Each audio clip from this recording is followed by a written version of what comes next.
do that manually. So live and learn, right? Live and learn. Like I said, this is my first time hosting a Zoom webinar. So, dun-dun-dun-dun. All right. Just check, hang on a second, make sure everything's working correctly before we get started here. Okay, good. Looks like we are live. Yes, there we go. Good. Fantastic. So let's come back here to the video. Hello, everybody. My name is Dave Bailey. So we are starting this webinar for the second time.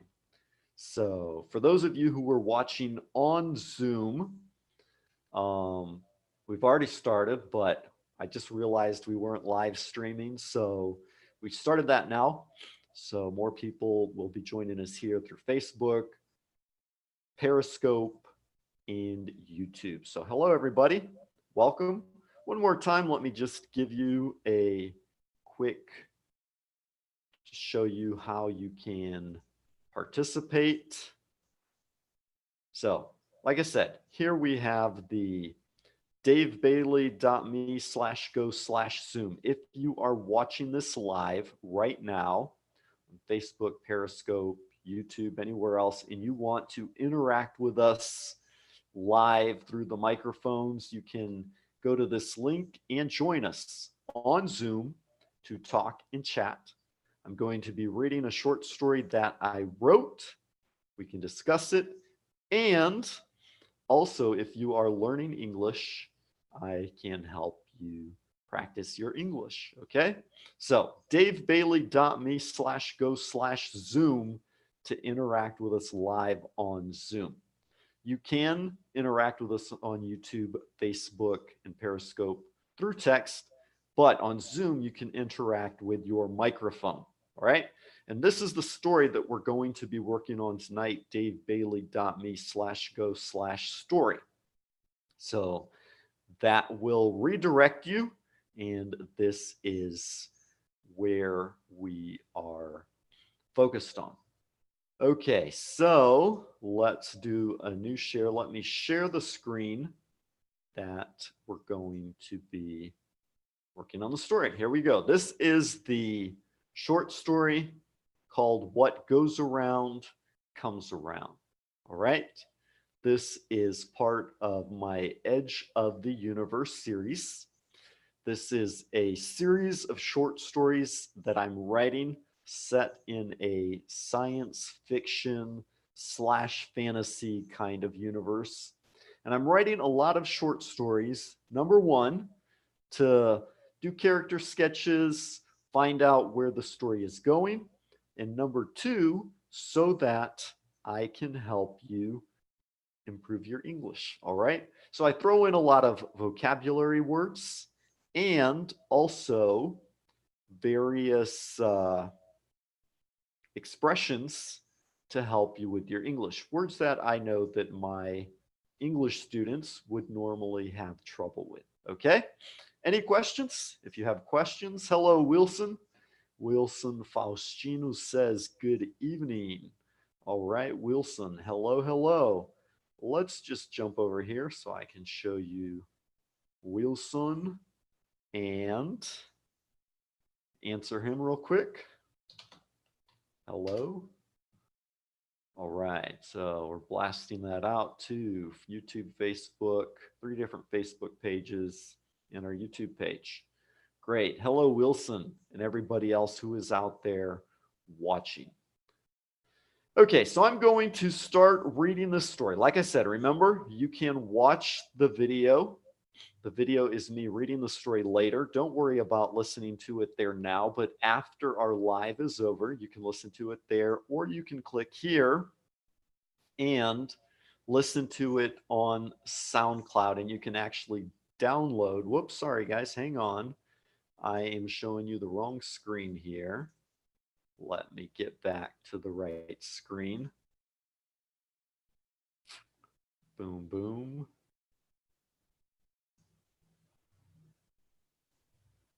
All right. Sorry about that. I thought you were seeing my screen and you weren't. You're still seeing the screen with Wilson. Okay, here we are.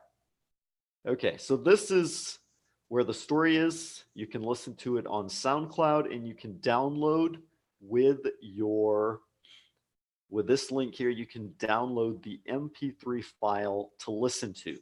And if you click here on this link, you can watch the video, which is the audio with the text included of me reading it. Okay, Wilson asks, where are you from?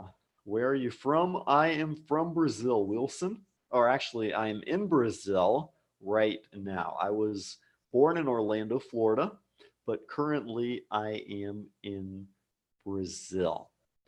Okay, great. So there you go. This is the video screen, so you can watch the video here, and the text is all down below here. And then you can also download the MP3 file here. Good? Any questions? All right, let me just answer Wilson here. I am in Brazil. Good, good. Good questions, Wilson. Okay, where are you from, Wilson? Where are you from? And how long have you been learning English? Okay, so there you guys go. You've seen the story here. You've seen the video you can watch, and you've seen where you can download the audio file for you to listen to later. Let me give you some background here about the story. Why are stories important? Two reasons, actually. Two reasons. See where I am on the screen. Stories are really good for reading if you enjoy reading fiction, but for English students, stories are very important to help you learn new vocabulary. All right. So the number one reason you want to read stories is because it will help you improve your vocabulary. Okay. So it'll increase your vocabulary actually as you read and learn new vocabulary in your story. You will learn many of the words, assimilate them through the context, and others that you don't know through the context, you can look up in your dictionary. So Wilson's asking, I have to read that text. Wilson, we are going to read it together. So I posted that yesterday to give everybody time to read it. If you haven't read it yet, don't worry, because we're going to read it now together. Okay, so I'll read it together with you. I will answer questions that you have about the text. I will ask you questions so that you can answer them, practice your English. And also, if you have questions about the meanings of the vocabulary words, if you have questions about the grammar structures, about the pronunciation, we will help you with that as well. All right, so Wilson says, I live in Bahia, Brazil. Awesome, Wilson. Fantastic. Bahia, Brazil. Very, very good. I've never been to Bahia, but I hear there are many nice beaches there. All right, so back to our story. Reading is important because number one, it'll help you increase your vocabulary. Number two, you will learn how the words are used in the sentence structures, right? Which is grammar. So you will learn how to structure in sentence structures. You will learn how to structure your sentences. And number three, with the audio that we've provided with the video in the audio file, the MP3 file, you can practice your pronunciation. Okay, I'm going to write some of this stuff out here just so you can refer to that and see that later. Okay, any questions there? So reading is very important. I work with a lot of students who are beginners, and it's easy for beginner students to learn new vocabulary words because everything they see, they learn a lot of new words. But once students get to the intermediate level, they get a little bit frustrated because they feel like, I'll come back to the video here, they feel like they aren't learning new words. They feel like they're stagnating. And one of the best ways to increase your vocabulary and take your language, English, to the next level is by reading. Okay, so reading is very important, especially with the audio. You can do this through podcasts, through audiobooks, through many stories like we're doing now, through the Bible, through music, through the movies with the subtitles, lots of different ways that you can improve your English using text and audio like we're doing now. So this is great. So that's what I tell my students. Hello, Himcat. Himcat Querji. How are you? All right. Welcome, welcome.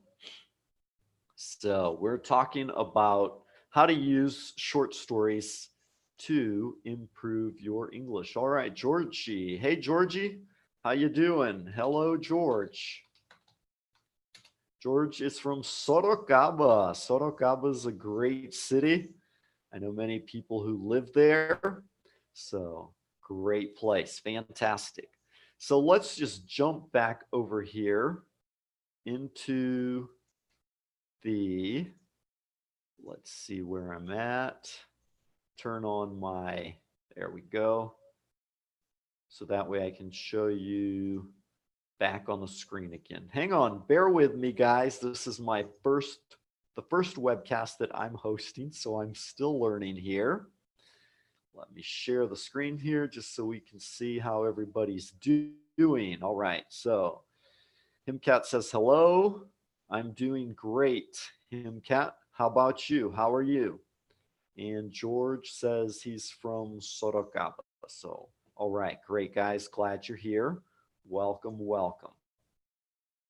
So, different ways. Why are stories important for your English? You learn new vocabulary, number one. Number two, you see how the words are used in the sentence structures because the structures in English are different from your mother tongue. And also because with the audio, you can learn how to pronounce the words correctly and you can practice all four skills: reading, writing, listening, and speaking, right? So take the story that I provided here. Later, you can go through and read that. You can learn the words, the expressions. I'll show you some now, but I'm sure you'll see more later. You can listen to the audio. You can practice writing it, transcribing, listen to the audio and write, and then go back and correct what you wrote, see where you're making mistakes so you can correct those, which is very important for improving your English. And then number four, you can speak. You can go out and retell the story to someone else or talk with someone else. All right. So that's why these stories are important for you. So just remember, everybody who's out there on Facebook, YouTube, or Periscope, you can join us here at davebailey.me/go/Zoom to interact with us live through your microphone. If you have a microphone, you can talk with me. And if you go to davebailey.me/go/story, you will see the story that we are focused on and using right now. Okay, so that story is this one right here that you see on your screen. And this is what we are going to talk about tonight. So I'm going to go ahead and read the story now for you. If you guys have questions about what the words mean, feel free to ask. Okay, so here we go. I'll highlight the text that I'm reading to make it easier. Let me actually make my screen bigger. So I think that'll help you see. Can you see better? Can you guys see my screen better? Let me just hang on just 1 second. Let me pull part of this up so I can keep an eye on the chat as we are. Great, fantastic. Himcat Gurji says he's doing great. And George says you're formidable. Thank you, George. I will take that as a compliment. Okay, so here's the story. What goes around? It's an audio short story. You can see the picture here. Our main character is a woman named Jenny. Let me give you a little bit of background about the story. Okay, a little bit of background about what's going on here in this story. Jenny is a programmer, and she has been working on a top secret government project, right? She's working on developing clones. And there's a lot that goes on in Jenny's backstory. I'm still writing that and working it all out. But basically, she's developing clones, and General Bart, who's a very bad man, very manipulative, he manipulates her, and in the process causes an accident where the person that she loves dies. So she becomes very angry and vengeful. And General Bart, he hijacks her project. All right. So he takes over someone else's body to imitate the president, and he wants to run the country, and he locks her up. So it's a science fiction story, and we are talking about clones. All right. So she develops a process after all this happens to transfer her mind into General Bart's body. It can get kind of confusing. So it's a complicated context here if you aren't paying attention, right? But that's what's going on, just to give you some background in the story. So now let's go ahead and I will show you back on the screen the story so we can read along together. All right, so here we go. What goes around, and we are starting now. I will read each sentence. If anybody wants to join me live in Zoom and you want to participate, you want to read the phrases so I can correct your pronunciation, or you want to ask a question, just raise your hand and let me know, okay? I can give you controls so that you can speak. You can even show yourself on the camera if you want, if you're brave and courageous and formidable, right? George, all right. Wilson says he's fine. Great, Wilson. Congratulations. And Himcat says that learning English is an effective way to learn. That is correct, Himcat. Very good. So you can see here, right here, learning English from stories is a very effective way to learn. That is correct. It is a great way to learn, especially for students who go beyond the basics and into the intermediate level. For speaking, very important. Why? Because as a student, you hear the story, you see how it's written, you learn the words, and you speak it, you retell the story yourself. So it's a great way to learn English. It's a method I've been using. I've been teaching for about 20 years, but I probably started using stories, let's see, about 17 years now. So I really like it. It's very effective for students who want to develop their speaking. If you understand English, but you have trouble speaking, it's a great way to get to that next level. Stories give you a framework, per se, so that you can learn to speak and express yourself. Okay, so here we go. I'm going to start reading. If you have questions, leave them in the comments. I'll read a paragraph and I'll answer questions. Okay, so I'll answer your questions, explain words at the end of each paragraph. And then I'll go back through and reread the whole thing at the very end. Okay. The smoke still wafted from the barrel of the gun in his hands. The sound of the shot hadn't yet reached her ears. Maybe it was the shock of getting shot that blocked out the sound. Okay, any questions about any of those words? If you do, fire away. Let's take a look at this word, wafted. You guys know what wafted means? Let's use our built-in handy dandy uh, dictionary here, Grammarly. I use it to correct all my mistakes because I write a lot and I make a lot of mistakes. And Grammarly is very good for correcting, especially when I'm writing fast. It means to float easily or gently through the air, to move or pass, to give notice. No, not that. Just our expression here, wafted. The smoke wafted. Want to see? Let's look. Waft. We will look at some images here on Google, see if we find a picture of something wafting. Here we go. Okay, you see a cup of coffee. I think it's coffee anyways, because I like coffee. Maybe it's tea. For some reason, it doesn't want to show us the picture, a large picture. But anyways, you can see that there on your screen. There's a cup of coffee, a mug of something hot, and this is the smoke wafting up.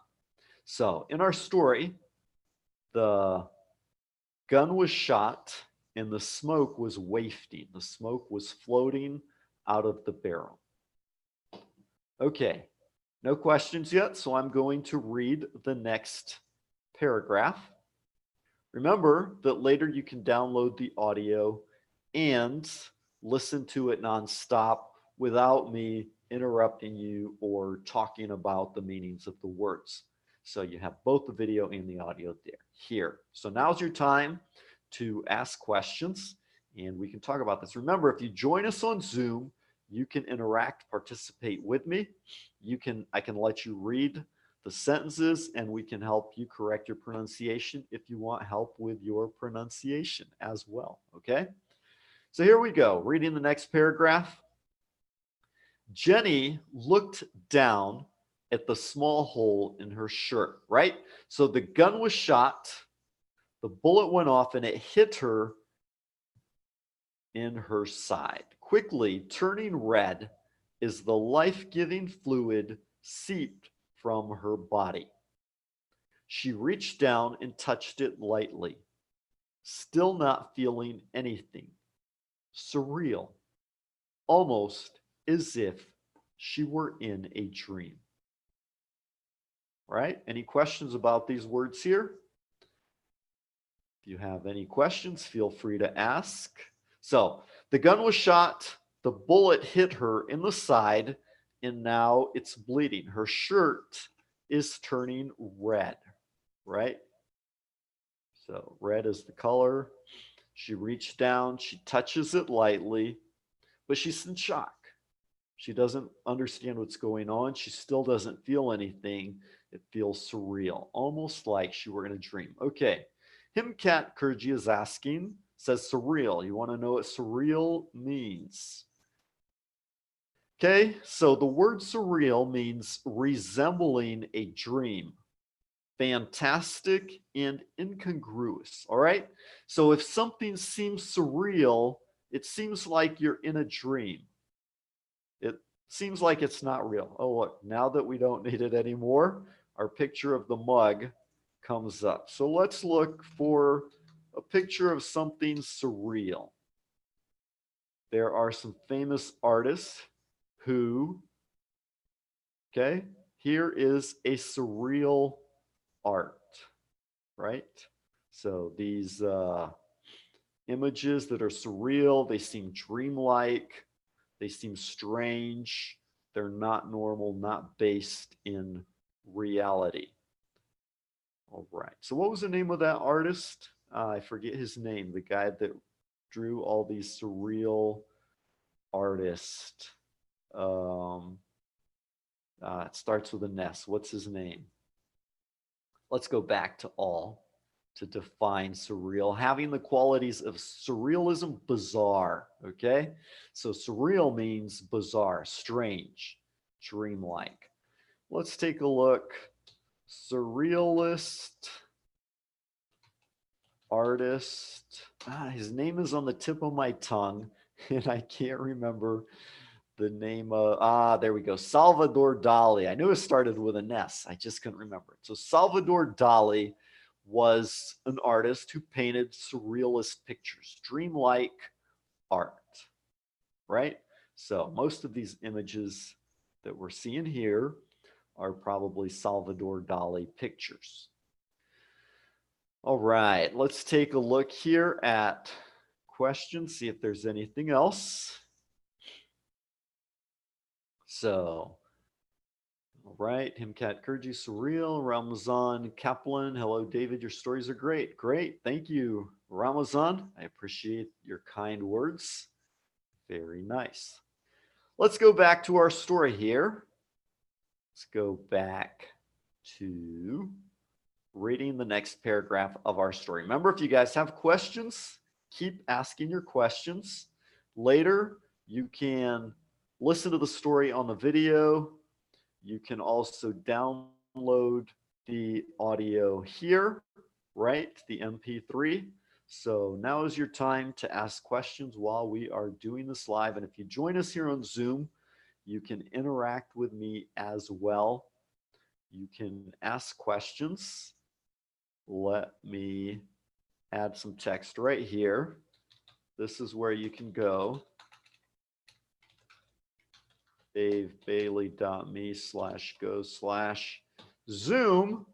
And you can join us right here on Zoom to interact with me live on the microphones. Okay? So let's, whoops, that's not what I wanted. How do we get rid of that? There we go. All right, there we go. Now I just have to find my place. Okay, Himkat Kurji asks how to get the story. Good question, Himkat. Let me show you. I'll just go ahead and type the story right here. Same place, davebailey.me/go/story. And that will take you to the story. Okay. So if you go to /go/story, that will take you to the page that I'm reading from right now. And if you go to /go/Zoom, that will take you to the Zoom webinar where you can interact with me live using your microphone. Good. Okay. So continuing on here. Paragraph 3. This is the paragraph we're going to be reading now. She looked back up into the eyes of General Bart, now using President Kent's body. Remember, I said they were creating clones.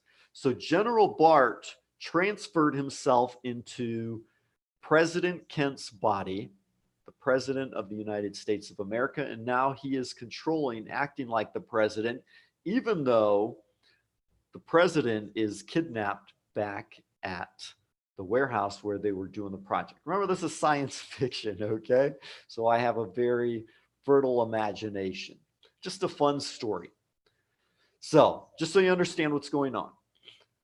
Second sentence here, she cocked her head to the side. So she cocks her head to the side like she's trying to understand. His lips were moving. His lips were moving, but Jenny couldn't hear the words coming out of his mouth. Remember, she's still in shock.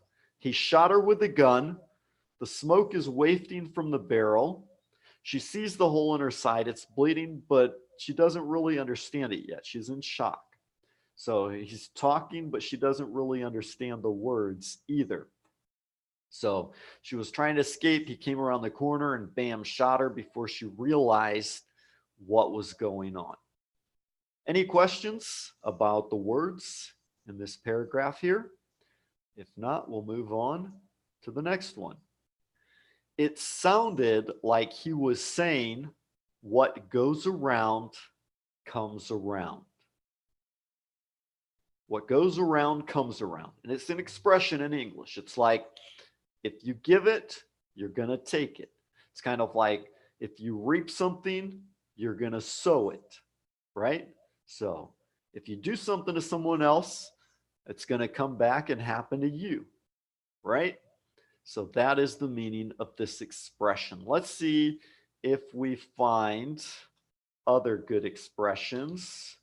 What goes around comes around quotes. This should be fun here. Let's see what Google gives us. We have a bunch of quotes. Justin Timberlake song, What Goes Around Comes Around.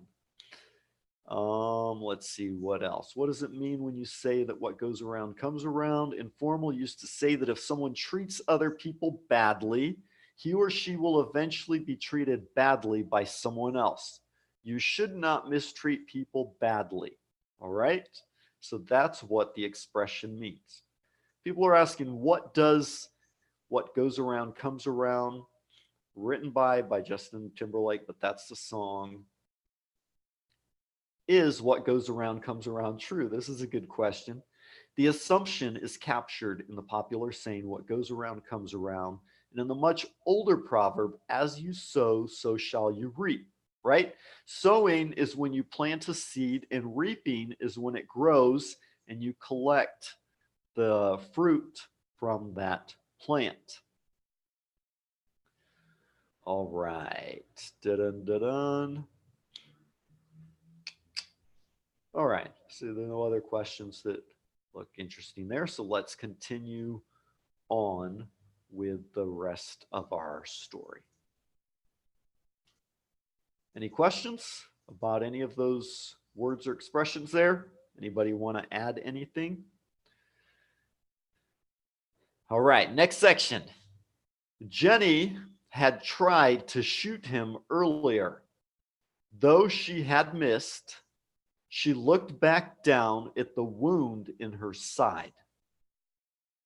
Well, in General Bart's side, since she was using his body. That got confusing, didn't it? Okay.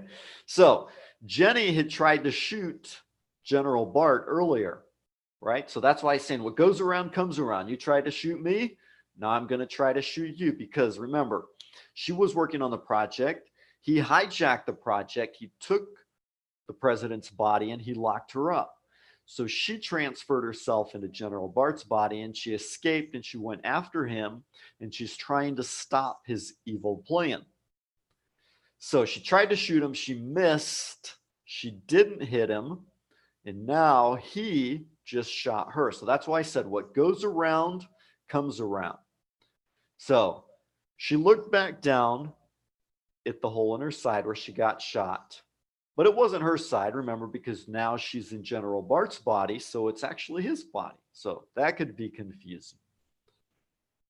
All right. Any questions? Next section here. The pain exploded in her side as she pressed her finger into the bullet hole to staunch the bleeding. The shock was wearing off and her senses were returning. Any questions about these words? So, right, she's in shock. She doesn't really hear. She's not really understanding what's going on. She's looking down at the bullet hole in her side and she touches it. And all of a sudden, she feels the pain and it explodes, right? She's like, oh, and she realizes how bad she is. The shock was wearing off and her senses were returning. Staunch. Do you guys know what staunch means? Let's go ahead and take a look at the word staunch. Actually, let's type define staunch. If you have questions about what a word means in English, type define and then the word staunch. Loyal and committed, but that's not the meaning we want. As a verb. Okay, here we go. Verb, to staunch, to stop or restrict a flow of blood from a wound. Stop the blood flow. So that's what Jenny is doing. She is staunching the bleeding. She's stopping the bleeding. Any questions? Okay, next paragraph here. Jenny screamed in anger and frustration at the sudden turn of events. All right. So she's all of a sudden she realizes, she becomes very angry and frustrated, and she screams. This hadn't gone down at all like she had expected after losing the element of surprise. So General Bart thought she was locked in the warehouse. She managed to jump into his body and escape, and she tried to get him by surprise, but she missed. He realized she was there, and now everything's going downhill. Poor Jenny. Her voice came out all wrong, thick and deep. Then she remembered that it wasn't her voice. Jenny was no longer in her own body. Her body is back in the lab. Her body lay back in the warehouse lab because now she is using General Bart's body. Remember with the whole clone thing? So this is like a big confusing mess. Imagine this is a movie. It would be pretty confusing, huh? Okay, Himcat Curdy says, well done. Thanks, Himcat. I know this story took me a long time to write. Not now. I had this idea a long time ago, but trying to figure out how to put all the pieces together was kind of like a puzzle, right? So it was really fun and interesting, and I had to think about it for a long time to kind of figure out how to put this together. I had a lot of different ideas, but I was like, I'm going to sit down and I'm going to write this today, and I'm going to get it out. So this is what came up. Here we go. Next section. Uh-oh, sounds like the cat's loose. All right. General Bart had used her project to hijack the president's body and then locked her up till he needed her again. Right? So here was kind of where in the story you're getting this information. I already explained it to you before, but in this story, this is where we are explaining it. She had transferred herself into General Bart's body to escape and hunt the man down. So she escaped and she's hunting down General Bart to stop his evil plan. Any questions about any of these words? All right. If you have any questions, fire away. As soon as you see them, just type them in so that way we can discuss them. All right, continuing on. Next paragraph. And now she had been shot. Jenny would die. General Bart would get to rule the country in the president's body that he had hijacked, and no one would be the wiser. The only person who knows what General Bart has done is Jenny, right? Nobody else knows. So if she dies, he can do whatever he wants. And it would all be her fault. She's the one that created the project, developed it, and made it possible. The technology. All right, all right. Any questions? Any questions so far? If so, feel free to fire away. If there's no questions, I'll just keep right on reading here. Okay, next paragraph. Jenny looked up into the barrel of the gun and knew she had to do something fast. She analyzed the railing over the balcony just behind the general, 3 stories up. All right, any questions here? So she looks up into the barrel of the gun and she realizes she's dying. There's a bullet hole in her side. The general's going to kill her. And if she doesn't do something fast, it's all over. So what is Jenny going to do? Any questions? All right, we'll continue reading here.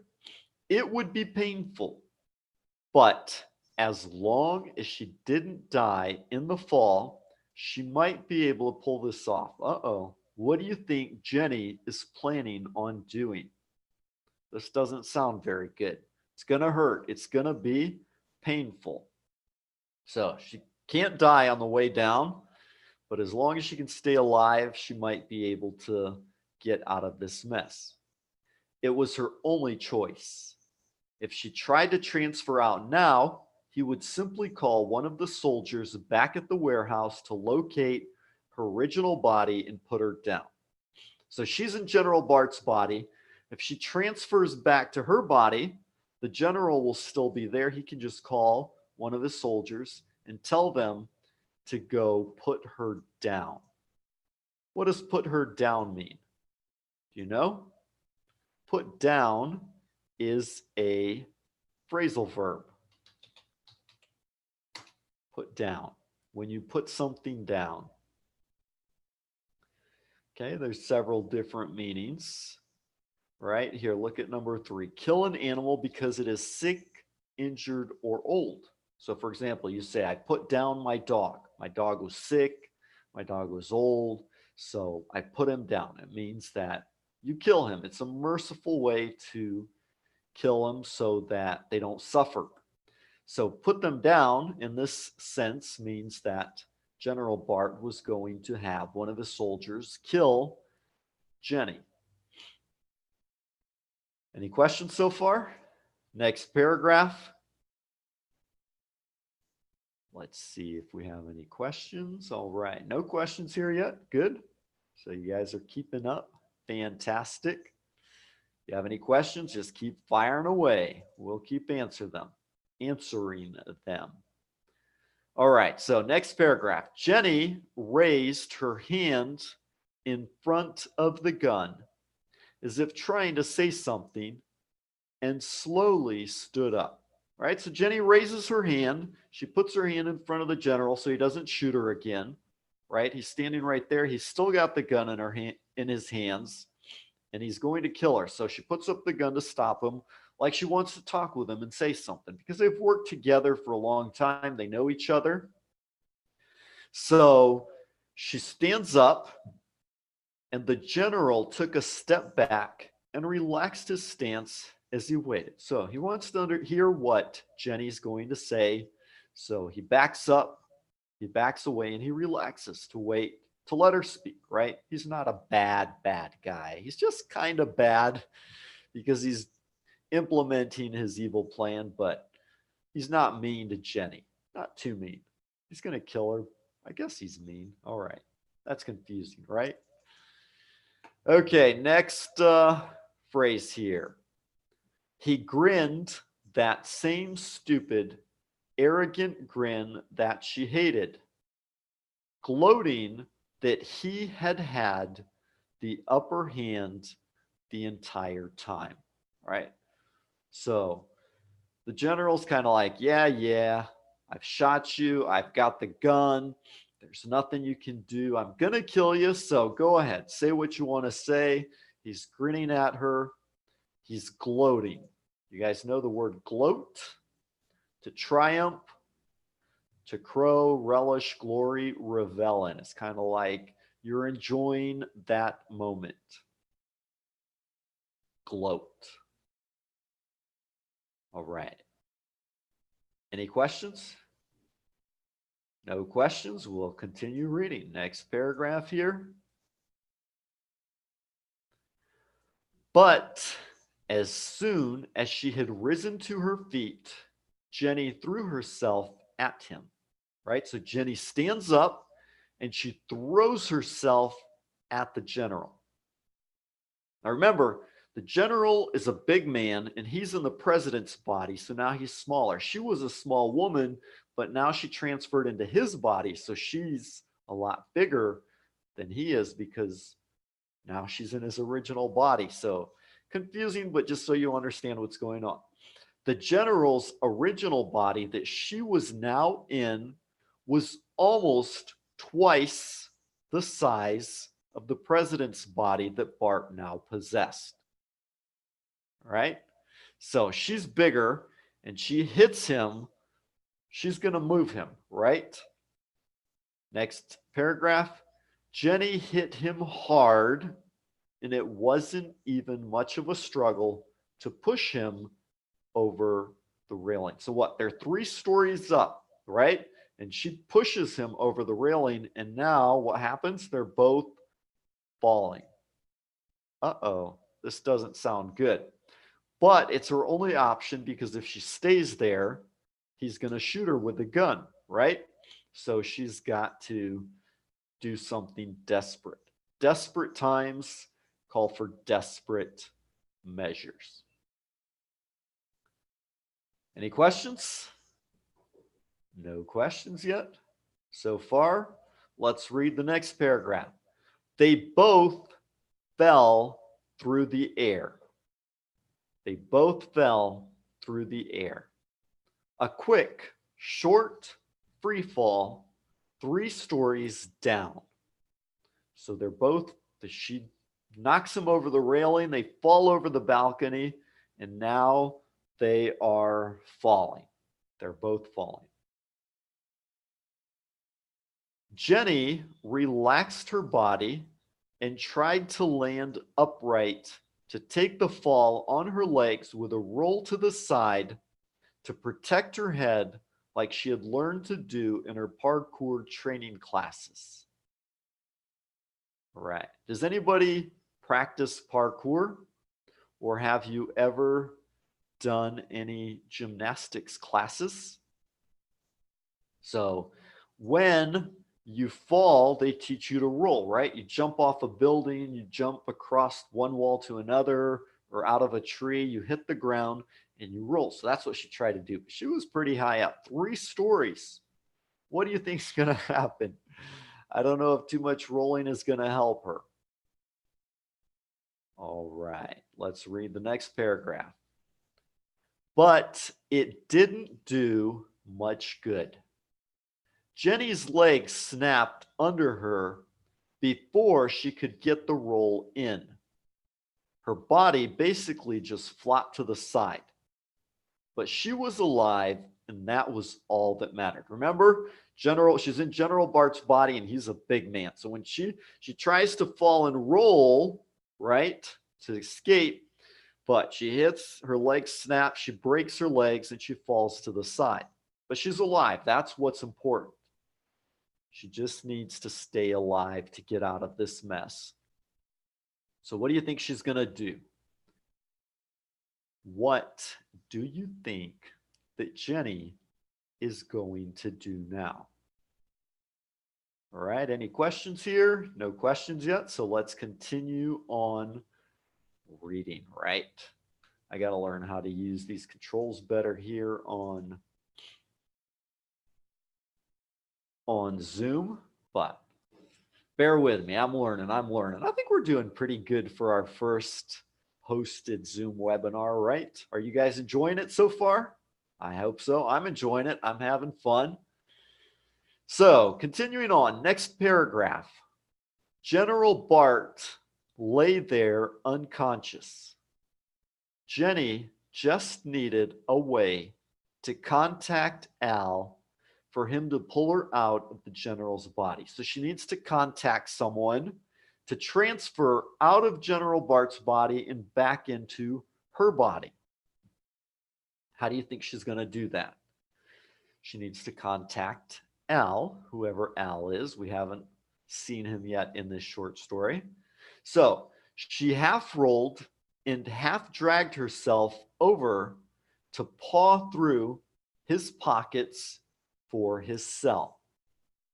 All right, so Jenny drags herself, right? She's on the ground. She drags herself over to General Bart, and she's looking for his cell phone. So she needs to call Al to transfer herself back into her body. So she needs his cell phone. Any questions about any of these words? Paw. Let's see what paw means. That doesn't provide the meaning that we're looking for. Paw is the foot of an animal, but when we say paw through something, it means you're searching for it with your hands manually. So let's see if Google gives us pawed of a person. Yeah, okay. to touch or handle clumsily, right? So she's looking around trying to find his cell phone. So that's what you mean by the word paw. Paw through his pockets. It wasn't in his pants pocket, right? The cell phone wasn't there. And she goes, oh no, right? She needs a cell phone to call Al. Her legs are broken in this body. She needs to transfer out to her body.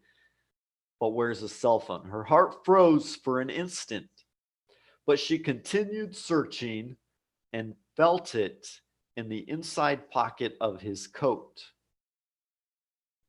She sighed in relief and tugged it out. But when she looked at it, the screen was blank. All right.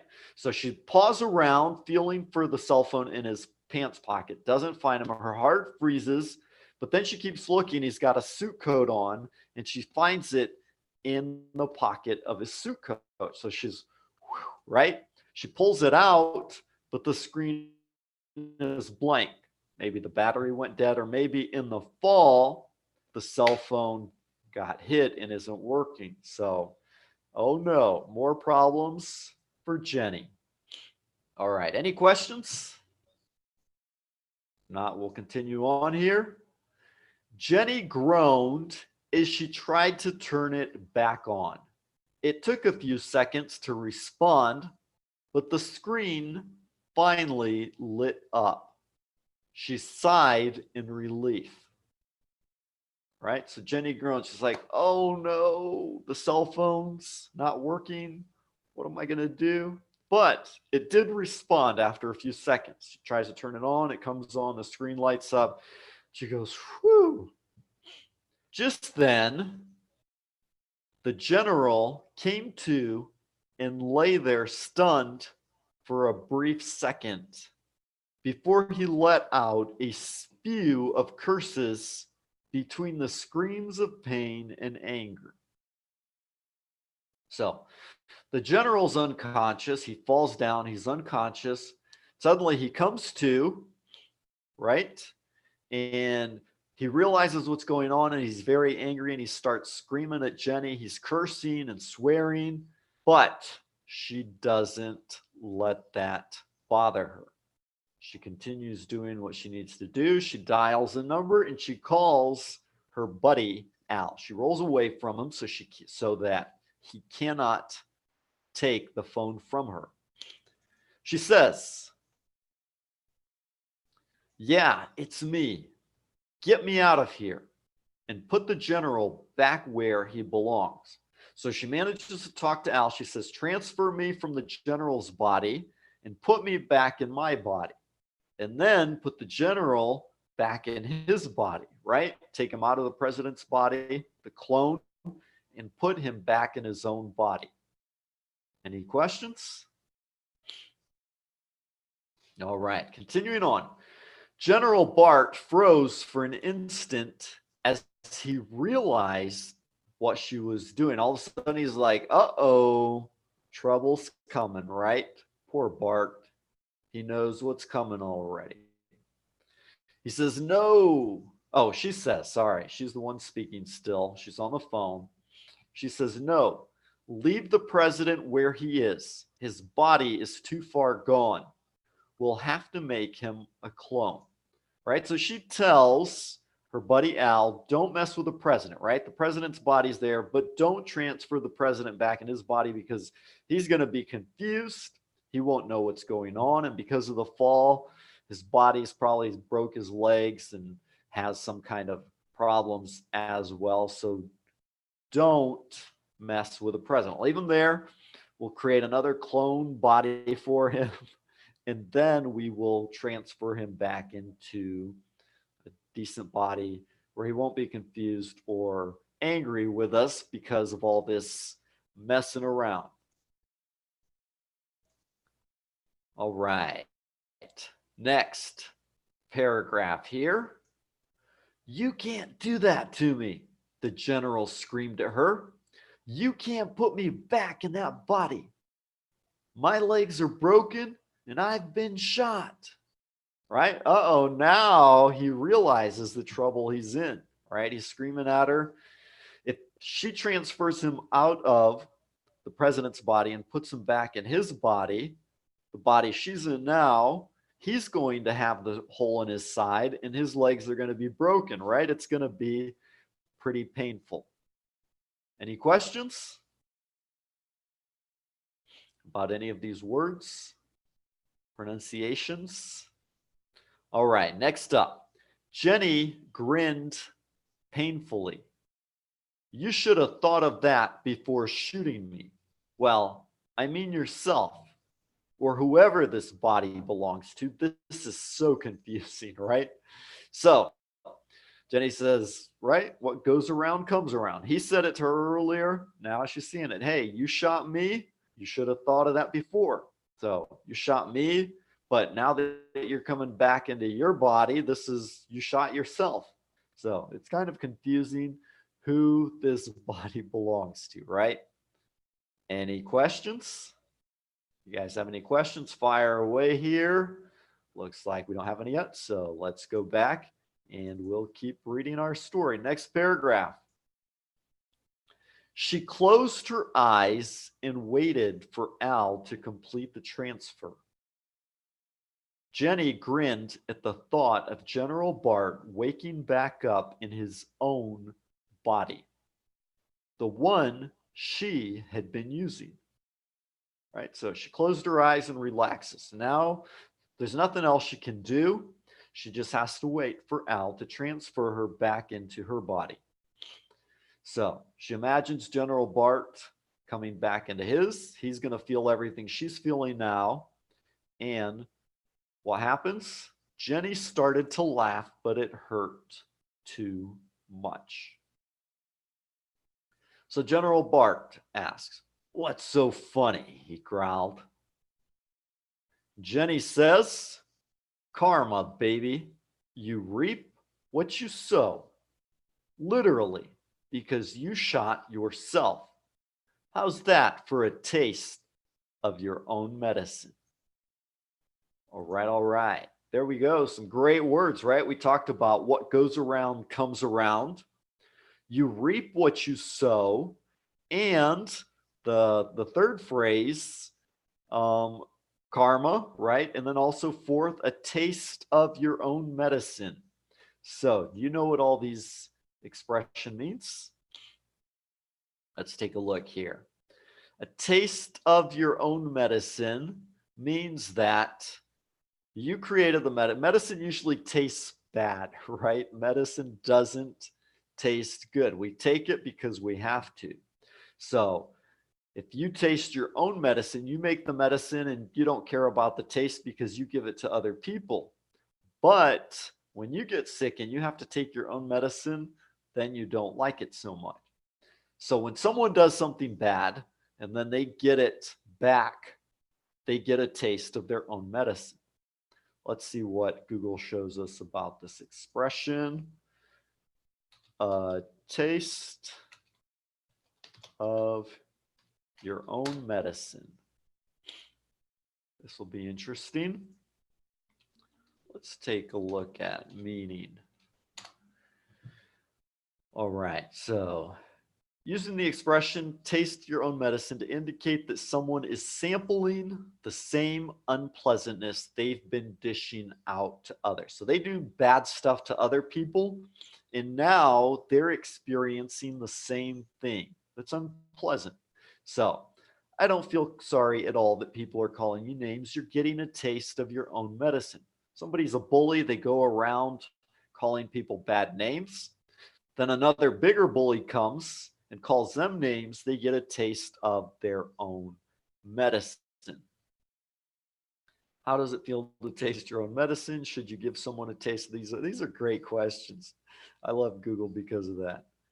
Da, da, da. All right. Taste of your own medicine idiom, English, taste of your own medicine. There's some great English videos here. So if you guys have questions or you want to hear more about these, make sure to check that out. Expression, a taste of your own medicine. Let's see what pops up in Google here. If we get some funny pictures, you can see someone who's probably mean and yells at others, and now he's being yelled at. Okay, great. So, any questions? Do you have any questions so far? And if not, we'll continue on. All right, here we go. We're coming up to the end here, guys. Two more paragraphs. She felt a strange numbness wash over her. Jenny wasn't sure if this was from the transfer back to her original self or the sensation of death sweeping over her body, over the body she was now in. All right, so she feels numb. The numbness washes over her, it's coming down her body, and she's not sure if it's because she's transferring back to her own body or if because this body's been shot, it's starting to die, and that's why it's turning numb. She doesn't know, but it's a strange feeling. So she says, what goes around comes around. She murmurs it as she drifts off into the darkness that washes over her, right? So I'm reading this in the present tense, but the phrase saying is, what goes around comes around. She murmured as she drifted off into the darkness that washed over her. Some great words here with the past in the past tense, right? Listen to the ending of the ed. Murmured, murmured, drifted, drifted, and washed, washed. I didn't actually plan those out, but we actually have three different pronunciations for these words, right? So listen, murmured, that has the D sound, murmured. Drifted, that has the ed sound. We don't say murmured, we say murmured. But here with drift, we say drifted because it ends with T. And then we have washed, which actually has a T sound. So we have a T sound, a D sound, and an ed sound. So let's go back and take a look here for you to see that. Right? Murmured, murmured, drifted, and washed. This is a common mistake that I hear a lot of students making. So even advanced students, even English teachers. So make sure you pay attention to the endings of words so you speak them correctly, right? We'll have a word like murmured, but a lot of students will say murmured or washed, right? So there are rules for why this works this way. We're not going to go over them now, but we can talk about them in a later lesson. If you guys have questions about these, the endings of the pronunciations of the past tense, the verbs in the past tense, the simple past, and the conjugation and the pronunciation of the ed, and it's because of the final letter, right? So most words that end with T, you're going to pronounce ed at the end, right? Let's go take a look here at a word we saw earlier at the very beginning. This is cool because I did not plan this, but this actually played out very nicely. Wafted, right? So another word that ends with T, wafted, wafted. All right. So, and then we have it here at the very end. Another word with drifted has the same FT at the end. So when a word ends with the T sound, the pronunciation is going to be ed. All right. If it ends with the SH, the CH, or the X, it's going to be a D sound, washed, or sorry, the T sound, washed, right? Washed, watched. So you're not going to say the D sound like in murmured. You're going to say a T sound at the end as in wash. So just some tips there for your English pronunciation. All right, guys. So don't forget you can download the audio file here. Just click that. It will download the audio file. We have the video here so you can actually listen to it. and see the words in the video as you practice. This video is on YouTube, so you can actually, it's not loading up here right now. There we go. Okay. So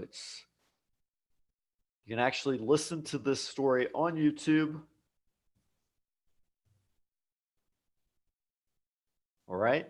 And you can listen to it and read along with the story at the same time. So this video is on our YouTube channel. So feel free to watch it there, download it, practice as much as you need, repeat the phrases along with me. So what do I recommend that you do with stories like this? I'll give you some quick ideas. But first, let me see if there are any questions. Does anybody have any questions about the story or any of the resources before we continue on with talking about how to use the story? All right, no questions at the moment. Very good. So this is something that I like to call an integrated learning system. I've talked about it before. So I'm just going to mention it briefly here. We're not going to take a lot of time, but it is important. So you say, David, what can I do with these stories? Well, number one, you're going to read it, right? So read the story. Or actually, you know what? Better yet, what I like to do is listen to a story. So I talk about this a lot. Like when I was studying French, what I would do is I would take an audio and I would listen to the audio first to see how much I understood. It doesn't matter the order. You can mix it and match it, do it whatever order you want. You can do them all together. But this was a process that I liked. So first I would listen to the audio. I would listen to it 3 to 5 times to see how much I understood, right? So you're going to practice your listening. Develop your listening skills because many students read, study grammar, they learn words from the dictionary, but they don't practice their listening skill. It's like going to the gym, working out, you exercise your muscles. You see guys at the gym, they have big, huge arms, enormous, huge muscles, biceps, but their legs are really skinny. So they don't like exercising their legs. Same thing with your English. If you only read and study words in the dictionary, when it comes time to hear, watch a movie, listen to music, talk with people, you won't understand what they say, right? So that can be a problem if you don't practice your English enough. So developing your listening skills is important. Listen to the audio, see how much you understand just by listening. Oh, I understood 20%. I understood 50%. I understood 80%. So the more you listen to it, like you listen to it the first time, you might only understand 25%. So you listen to it again and you understand a little bit more, 35%. You listen to it again, you understand 50%. You say, okay, that's good. You know, you picked out some of the words. So then go through and actually read the text. Now that you've listened to it, read it, because usually reading is easier. When you see the words, you're like, oh, I know that word, right? But when you listen to all the words together, right? I don't want to go. You're like, what did he just say? But when you see it, I don't want to go, then you're like, that makes sense, right? So, second phase, go through and read it. Now you might understand 60 to 75%, 80, 85, 90. So as you read, you'll pick out more of the words. Read through it 3 to 5 times, read through it and listen at the same time. So you associate what you hear with the words that you see, and you learn the pronunciation of those words. You learn how to say those words correctly. So you're practicing your reading, right? So listening and reading are part of the primary skills. We have 4 primary skills: listening, reading, speaking, and writing, right? So listening and reading are passive abilities. When you listen, you don't have to formulate the phrase or think of the word to use. When you read, everything's already been created there. You just have to understand it. So these are passive. Writing and speaking are active abilities. So you actually have to think of the words, express yourself, think of how to write correctly. So those are harder. So we're going to leave those for later. Now we're going to go through, you've read your text, and you're going to learn the vocabulary. Focus on the vocabulary, right? What are the words that you didn't understand in the text? Different ways, words that you might not understand. First, you might not understand the word because you've never seen that word before. You're like, this is a brand new word. Great. Learn what it means. Look it up in the dictionary and the translator. See how it's used. Learn that word, right? Maybe it's a word that you've seen before, but it's different in this context, right? Like the word paw we saw in this story. We saw the word paw as like clumsily looking for something, grasping.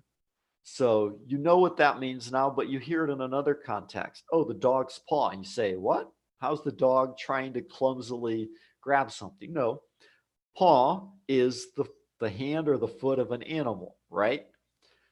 So let me just stop sharing the screen here so you can see me. So the paw is the hand or foot of the animal. So then you see the word that you know, but in a different context. Or maybe it's a word you've seen before, you know you've seen it, but you can't remember what it means. So I like to mark these words different ways. If it's a word that I don't know, I've never seen before, I highlight it yellow. If it's a word that I've seen before, but I don't understand it because it's in a different context, I make it bold. If it's a word that I know I've seen, I kind of understand it, but it's not real clear, I underline. So it doesn't matter what system you use, find a system that works for you, and then just use it systematically to study new vocabulary words. So a lot of times, what I like to do is read magazines. That was a way that I developed my Portuguese skill, was by reading magazines. So I would read 1, 2, 3, 4, 5 articles, right? I would just underline the words. I didn't look them up immediately because that would take a lot of time. If I looked up every word, that could be, get kind of boring, frustrating. So I would read several articles. And because the articles in a magazine are usually related to a similar topic, right? You have magazines about your hobbies, chess, running, food, recipes, home, whatever you like magazines about. I read business magazines. So here in Brazil, we have a magazine called Veja. So I read that a lot. So a lot of times, since magazines have a similar theme, they use words frequently, the same words over and over in different contexts. So as I read several articles, I would learn what those words meant in different contexts. So when I went back, I would be like, oh, I know what that word means. I assimilated it implicitly through the use. So go back, look at the words again. If you still don't understand the word, then you can look it up in the dictionary and see what it means and actually learn that word that way. So that takes a little more time, and you can do that if you still don't understand the word, right? So let me go back to our screen here. Do whatever you need to do to learn. Where did I now? How do I get? Okay, good. Oops, no. There we go. Good. I thought I was going to be able to get back there. Number 4. So learn the expressions, right? There are a lot of expressions. I like to separate vocabulary and expressions and leave them separate because for students, these are two different things, even though it's pretty much the same. But as a student, you can learn a word, but when you see that word in a phrase, it doesn't make sense, right? In a phrasal verb or an expression, an idiomatic expression, like I know this word, but this saying doesn't make sense.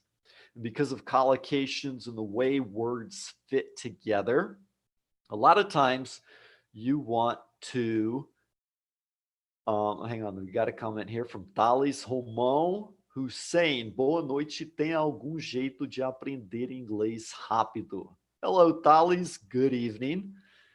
Yes, Thales, it depends on what you mean. He's asking how to learn English fast. Let's go ahead and jump up here. Let me just switch over the screen because this is a question that a lot of students have.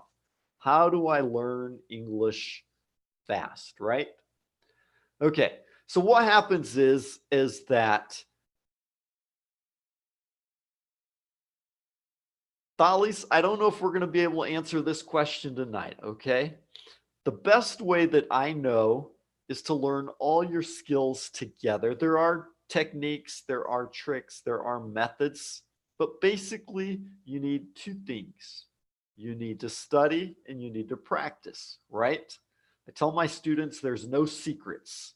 There's no secrets to learning English because I know a lot of students are looking for a magical method, a revolutionary new process.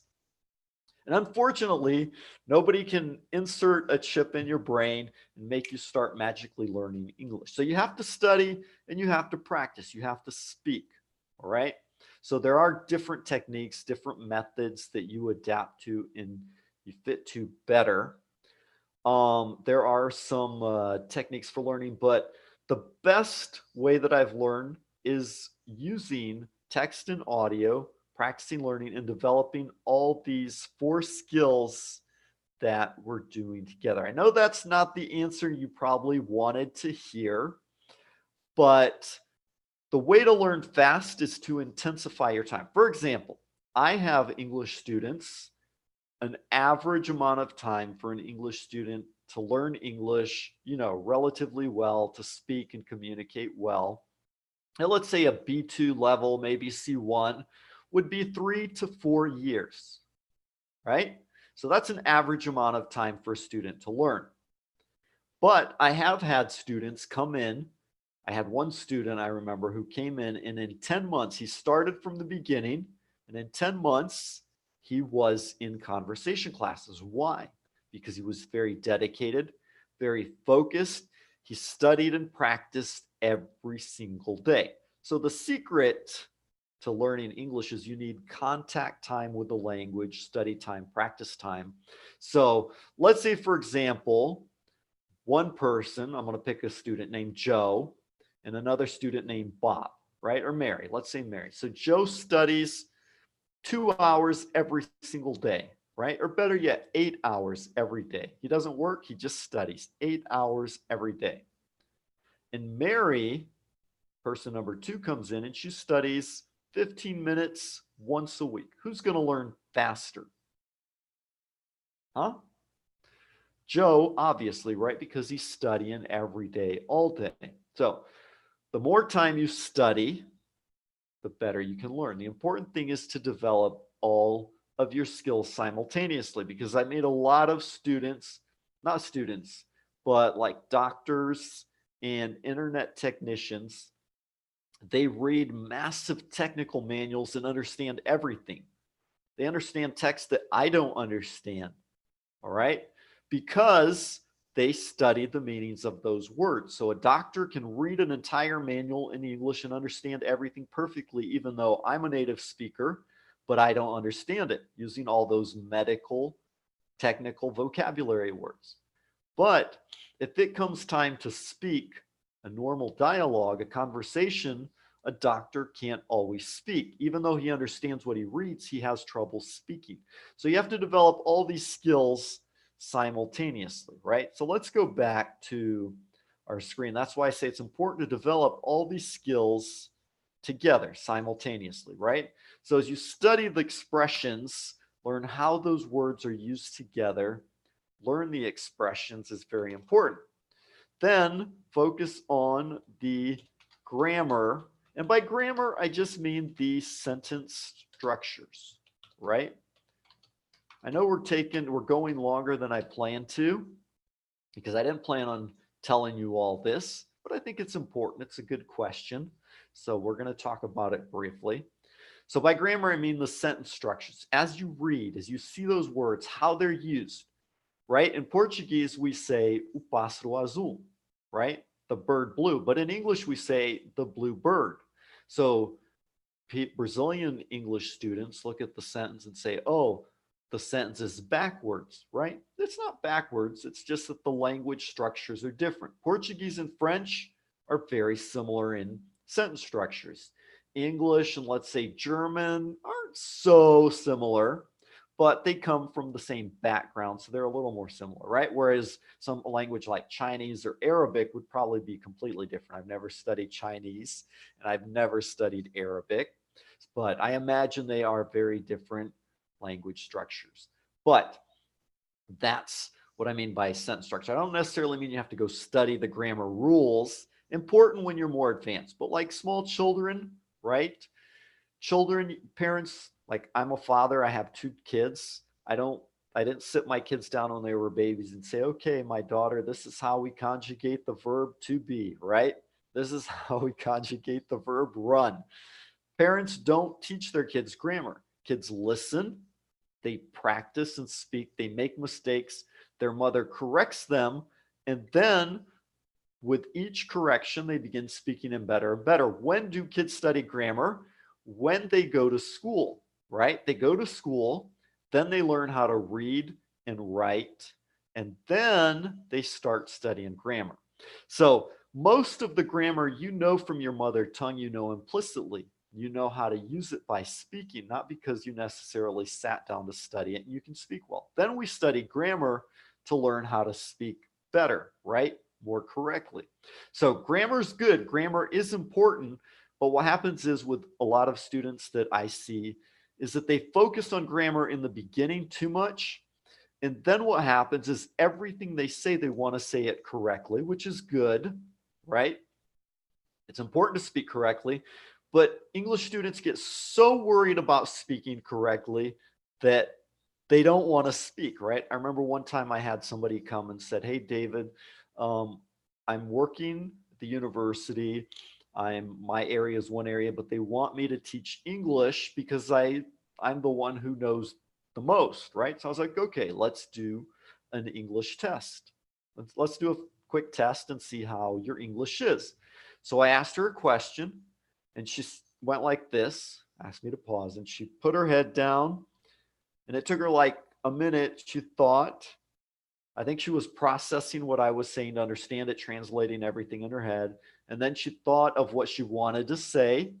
And then she remembered all the grammar rules, formulated her sentence in her head, and then spoke, right? This took her like 1 or 2 minutes. It took her a long time to think of her phrase because she wanted to put everything perfectly. Now, I have other English students who've been studying a few months. They make a lot of mistakes, but they speak a lot. Everything they learn, they want to speak and practice and try and use. So when I teach a story in class and I say, who wants to retell the story? I remember one time, for example, this is a great illustration. One student who was like the best student in the class, he had studied English before. He said, oh, let me try. So he stood up. This was like one of the first times I was learning how to teach with stories. He stood up, went to the front of the class, and he said, he started to tell the story and he was thinking about all the rules and he got frustrated. He said, no, teacher, this is too hard. Let me sit down. So another student who had just started and who had never studied English before said, oh, I want to try. His name was Leo. So he stood up, he came to the front of the class and he told the story, retold the story in his own words, right? Lots of mistakes. He didn't conjugate the verbs correctly. A lot of words were out of order, but he told the story from beginning to end with mistakes, but he was trying, he was practicing communicating. So a lot of times, the thing with grammar is if you study a lot of grammar, when you speak, you try to think of all the rules and you want to be perfect, and then you don't speak and you give up. Whereas if you focus on the speaking, and develop the skill. Remember, each of these skills is important. So you have to practice, study grammar, and you have to practice speaking because a lot of students focus on reading and grammar and they don't worry about the other skills like speaking and listening, which is where you have trouble later. So you have to develop all of these skills together, right? That's why I call it an integrated learning approach. So going back to our integrated learning approach, right? So give you an example of grammar. I remember I was studying French. One of the resources that I would use a lot was the Bible, right? I normally read the Bible in English, so I started reading it in French. And I remember I was in Genesis chapter 4, where Cain killed his brother Abel. And so the word kill was used many times. Cain went out to kill his brother. He killed his brother. God asked him, why did you kill your brother? Did you kill, right? You notice how those conjugations are used there. So in French, I just started learning, and I was like, okay, this word, I think it was like doit, douate. It was like I saw the similar word, but it was a little bit different each time. I said, this must be a verb being conjugated different ways. So I went and looked it up, and that's what it was. It was the verb to kill conjugated. So then I went to Google and I looked up how to conjugate that verb. So that's a good way to learn English grammar, right? As you're learning, you have a question, go research it, look it up. Okay? That's a good way to learn grammar, because as you need it, as it pops up, study it, learn it, practice it, use it. If you just study grammar and don't use it, it's like reading a book about how to ride a bicycle, right? Or reading a book about how to drive a car. It's good for the theory, but then you have to go out and practice. So the same thing with English. If you learn something in grammar, practice it. Good. Number 6, and that's what you can do with this process. So number 6 here, go ahead and practice your pronunciation. David, how do I practice my pronunciation? Very easy. You take let me go ahead and pop up a new VLC download. This is a great app I'm going to show you. Let me just wait for it to pop up here, and then I will flip the screen over for you to see. This is a great audio app to practice your English. So there we go. Can you see that on your screen? All right, VLC, Video LAN Organization. It's a free app that you can download and listen to audio. Why? Because you have 2 very important tools. Number 1, you have an A/B looper, right? So you're listening to a long audio and you want to focus on one sentence. So you listen till you come to one point where you want to start, and you click the button A. It'll play, and when it comes to the end of that sentence, you click the button again, point B, and it'll loop just that sentence for you to listen to over and over, and you can repeat along with it. Number 2, you can slow the audio down 80%, 70%. So you can make the audio slower so that you understand it better. Does that make sense? All right, so 2 very good tools. You can use this app, Video LAN, VLC, to practice English. I think there's other good audio tools, but this is the one I use. I like it, so that's why I recommend it. And it's free, so can't beat the price, right? But anyways, going back to practicing your pronunciation, when you practice your pronunciation, just listen to the audio, hear how that sentence is said, pause it, you repeat it, then go back, right? You've got it on A/B loop, so you can go back and listen to it again. So you go back and listen to that same phrase again, and you hear what you said wrong, and then you pause it and you repeat it again. So just pause, listen, repeat, and then practice. And each time, correct your pronunciation and try to say it better. Example, in Portuguese, one word that I went years saying wrong because I never paid attention to it was the letter E in Portuguese.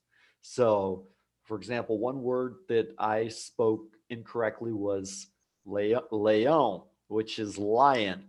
And I said leão, right? So I would pull the E out too long. And so after like 15 years of studying English, one day in class, the students were like, teacher, that word's not right. You got to say it like this. So, and I was like, oh, as I paid attention to the sound, the pronunciation, then I could practice my pronunciation to say it correctly. All right. Good, good, good. Any questions there? If not, let's continue on. Let's go back to our handy dandy whiteboard. And so practice your pronunciation. Then number 7, go through and practice your writing. David, how do you do writing? You do that with a transcription. Transcription. I can't type and speak at the same time. So, a transcription, you you don't have to do it right then when you're studying. You can put the text aside. The next day, come back, and the first thing I would do before I looked at the text or listened to the audio again, I would put it on and I would do a transcription. I would listen to the audio slowly, right? I would slow it down to 80% and put a phrase or a couple phrases on A/B loop, and I would listen to it and I would try to transcribe it, pause it, write, listen, write, listen, write. And then after I did several sentences or a paragraph, I would go back and correct myself, right? This is important because the feedback you give yourself is how you learn. Then you see, oh, I didn't understand that phrase correctly, or I spelled this word incorrectly. So transcribing your text does several things. Number one, it improves your listening because you see what you weren't understanding. Number two, it helps your writing and especially your spelling because you learn to write correctly. And finally, number 8 is where you're going to practice your speaking because you're going to take your text, the story, whatever you were studying, and go out and talk with someone about it. You can retell them what you learned, you can discuss it with them. So you can take all you need is the audio and the transcript. You need like an MP3 file that you can listen to in the text. If you have those two things, you can learn lots of English and develop all 8 of these skills. So remember your passive skills, primary skills, which are listening and reading, and writing and speaking, which are also primary skills, but these are active. And then you also practice all of your sub skills as well, vocabulary and expressions, grammar, and pronunciation. So this is a great way you can use these audio stories here that we've got for you to learn and develop all the skills you need in English. So you can use these videos with the mini stories. You've got the text here as well, and you have the MP3 audio that you can listen to if you prefer. If you're not in front of your computer, you can put it on your cell phone, put it in your car, listen to it wherever you're at to practice your English. All right, everybody. I see that there are people still here watching the webinar with us. Thank you very much. I know we went longer than we thought. And like I said, this is our very first, my very first hosting experience on Zoom. So I know we can improve a lot. Make sure to give me your feedback, leave a comment, tell me what you would like us to do. Hey, David, don't spend so long on the story. Read the story quickly or explain more words or ask questions, so you guys leave me your feedback about how you think we can improve these English lessons. We will be doing more English lessons live. I think this is going to be fun. I'm going to keep writing these stories and posting them here on my Patreon. I'm not going to do it on my blog because there's a reason why. If I post them on my blog, then they are considered first use on my blog. What happens is I'm going to submit some of these stories to like magazines or compilations, anthologies. And if I post them on my blog and they're out available to the general public, and then some magazines might not accept them. So you guys are going to be like my beta readers, okay? You're going to be like, when I write a story, you read it, give me your feedback. I can edit it, make corrections before publishing it in a magazine, in a book, in a compilation, an anthology, or whatever. So, all right. So I'll be sharing them here on my Patreon page. You will have to probably, I'm not sure exactly how Patreon works exactly because we have a couple of different options. So let me just show you. How can I do this here? Because I'm in my, let's see if you see my profile. Let me show you what you would see because I want to show you how you can follow through on these options. We have a couple of different options where you can follow us, you can sponsor us, and there's an important part here where you can follow us even if you don't sponsor us, because Patreon is about sponsoring, which is great. If you sponsor us, I will appreciate that. May just have to log out here. So let me just go ahead. Come on. There we go. I'll just log out and show you what this looks like on what you'll see. Okay, so if you come to, here we go. Got to be patient. The internet's kind of slow tonight. We're sucking up a lot of bandwidth with our webinar.